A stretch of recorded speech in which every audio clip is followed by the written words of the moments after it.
शरणागति का अर्थ है बुद्धि की शरणागति। बुद्धि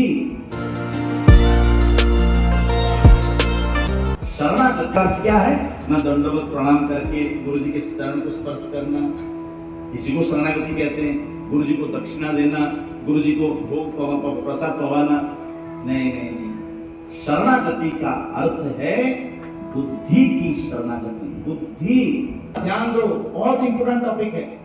आज तक आप जो कुछ कर रहे थे, संसार वालों ने जो ज्ञान दिया, संसार वाले आपके माँ बाप, भाई बहन या पड़ोसी जो भी ज्ञान दिए आप वो कर रहे थे, लेकिन उससे आपका कल्याण नहीं हो रहा था, आप तो संसार में जा रहे थे।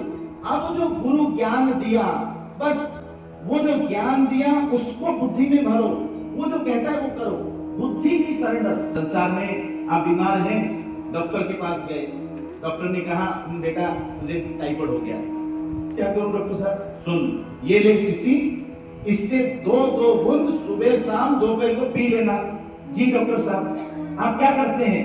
आप दो बूंद ही सुबह दोपहर शाम को पीते हैं, तभी तो ठीक होते हैं। मतलब जो डॉक्टर ने कहा उसी को बुद्धि में रखे, वो बात को, और फिर आप पालन किए तभी ठीक हुए। क्या ऐसा कोई करता है? डॉक्टर साहब को कुछ पता नहीं है, 6 फीट का 80 किलो का ये शरीर, 2 बूंद से क्या होगा, अपन पूरी शीशी पी जाए, ऐसा भी करता है? नहीं करता है ना। This is called surrender. यही शरणागति है, अर्थात बुद्धि की शरणागति। जो गुरु ने कहा उसको पूरा विचार करो, बुद्धि में रखो, अर्थात गुरु को ही अपने बुद्धि में रख लो। गुरु को ही, मतलब गुरु जो कहे, जो समझाया है वही आपकी बुद्धि में है, और उस तरह से अपने जीवन को चलाओ तो भगवान की प्राप्ति हो जाएगी। लेकिन सच्चा गुरु हो, ये तो पहली पॉइंट है।